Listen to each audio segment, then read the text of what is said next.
So guys, finally nabuo na din yung aming kitchen storage guys. May cabinet siya sa baba. Yan. Ganda. Sharon. Kasama na din siya guys, magnet para hindi umaawang ang pinto ng inyong... Yan. Hindi mapapasukan ng kahit na anong insekto or anong hayop. Tapos, ito. Wow! Di ba? Yay! So guys, dahil na nakita ko yung kitchen cabinet from SIB ni Ga at Nicole Center. So ngayon, umorder ako from SIB at ipapakita ko sa inyo kung gaano kaganda to. Dahil yung aming kusina, puro damitan na kahoy. Ngayon, ito na ang ipapalit ko para hindi naman doon masyado masikip dahil ito ay maliit lang, sakto lang sa space at hindi nakakakain ng malaking espasyo. Ngayon, ipapatapon ko na yung mga kahoy doon at tarang ipapalit. Tingnan nyo kung gaano kaganda. Let's go! Guys, isa pa sa nagustuhan ko dito nung dumating, yung packaging niya, ayos na ayos, tama. So guys, safe na safe dadating yung product sa inyo from SIV. Dahil puno siya ng styrofoam, then i-assemble namin, kapatan ako kay Sisi dahil siya ay sanay na sanay dahil nga dumating na yung kanyang kitchen cabinet from SIV guys. May manual, hindi kayo mahihirapan magbuo. Let's go. At isa pa guys, yan, magkakasama na yung kanyang mga screw. Maganda yung kanyang dahil glossy siya. Hindi, at saka Ayan, safe na safe dahil may ganito, may mga... walang dent. Yes. Wala siyang gas-gas dahil may mga kasama siyang ganito. Hindi ko alam tawag dyan eh. Tinotornilyohan na namin bawat may butas para mabuo na siya bilang cabinet. Ayan, hindi na pakalat-kalat yung mga gamit dun sa kusina dahil dito na, organized na dito gamit tong kitchen cabinet from SIV guys. So guys, tingnan nyo, napaka-alog na yon. Ang alog na yan. Si Hayo, walang nang tinutong. may musang pala sa baba, inalog ko ng inalog. Pinapakita ko sa inyo maalog ngayon, pero mamaya pag natapos to, itong pagbubuo ni Sisi, wala na siyang alog kasi puno siya ng braces doon sa baba. So guys, ito nga pala yung magiging pinto ng cabinet. Akala nyo puti yan. Magiging transparent yan guys kasi may balot siyang plastic. Ganito. Mata ko tinutukan, lalo nang naaninaw. O ganun. Diyos ko po, Rude. Ilalagay natin dito para lock niya. Sobrang hirap na hirap si call center sa SIB. Gaano namang experience mo dyan? Na nagka-SIB ka sa bahay? May sobrang saya dahil lahat ng mga kagagautan ni Chacone ay talaga namang tagong-tago. Sobrang ang saya dahil... Pahingi akong tornilyo mo na. Guys, alam niyo ba, nung meron ako ng SIB, ay talagang sobrang saya ko.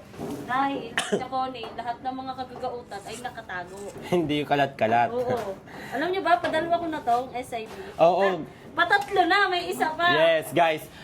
Dahil talagang SIB yung magandang product at talagang magandang tingnan sa loob ng bahay aesthetic, katulad nga nitong binubuo namin. Ang dami na ninagang ganito dahil nga lahat ng gamit ni Chacone ay kalat-kalat, sabog-sabog. So ngayon, organized na dahil mayroong mga patungan na dito na SIB na kitchen storage. Guys, ipakita mo, konti-konti na natatapos guys.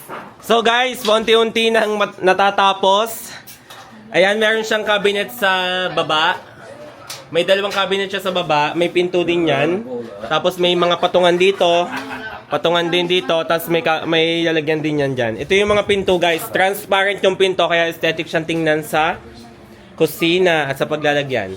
May watcher tayo. Guys, nag-aaral lang kami mag-promote, guys. Si Inay, ano masasabi mo sa ating bagong kitchen storage? Very good. Nagkaroon na naman ng gandang storage. Lalagyan. Dahil wala kaming baso, lahat ay basag, pinagtatapon ko na dahil sabi nyo ay itapon na ang mga gamit na basag, hindi pa nakakabili. Diyan na lang siya umiinom sa cooler. Wala pang hawakan. Itatapon natin yan. Wala ding hawakan, oh. Diyos ko, lahat ng gamit sa bahay, wasak. So guys, nilalagay na namin yung bawat pinto ng cabinet. Buo na siya. Nilalagay na lang yung mga pinto. So guys, finally nabuo na din yung aming kitchen storage guys. May cabinet siya sa baba. Yan. Ganda. Sharon. Kasama na din siya guys, magnet para hindi umaawang ang pinto ng inyong... Yan. Hindi mapapasukan ng kahit na anong insekto or anong hayop. Tapos, ito. Di ba? Yay! Sa kagandahan nito kung may mga isasabit-sabit. May kayo, sabitan. Meron din siya sa gilid. Yan. Maganda siya guys. Halimbawa, dito lalagay niyo yung mga gamit nyo.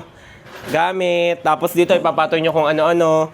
Meron pong lagayan sa loob, guys. Kaya naman napakaganda talaga nito, bagay na bagay sa bahay na aesthetic. Hindi lamang aesthetic, kundi sa mga bahay na madaming kagig-kaging nakakalat na mga kagamitan. Kaya naman pwede kayong maglagay dito, magtago gamit itong kitchen storage from SIV. Kaya ano pang hinihintay nyo, guys? Kanina, guys, sobrang alog niya pag inaalog. Ngayon, wala na siyang kaalog-alog.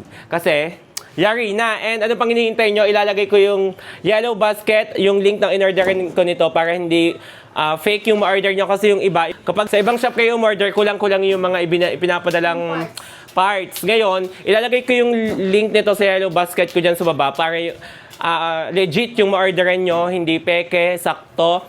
Safe dadating, walang basag at kompleto yung mga parts nitong kitchen storage, ultimo mga screw. May kasama na din siyang screwdriver, guys. Ayan, ang legit na link nasa yellow basket. Check the yellow basket and place your order now. So guys, nailagay na nga pala namin sa kusina. Ito yung nakalagay sa ilalim, guys. Yan, mga kaserola na ginagamit, mga kawali. And then dito sa kabila, ganun din. Yan. Mga red chip. Wala pang nakalagay sa ilalim. Hindi pa kasi naaayos yung mga gamit. Okay, meron namang kapirasong tinapay-tinapayan. Ayan. And then, dito sa taas, ayan, mga sabon. Hindi pa lang siya naaayos, pero maganda siyang tingnan kasi may mga pinto siyang kasama. Yan, may cabinet sa baba. Lalagay ko sa yellow basket, guys, yung link nito. Yan, di ba? Ang ganda. Ah.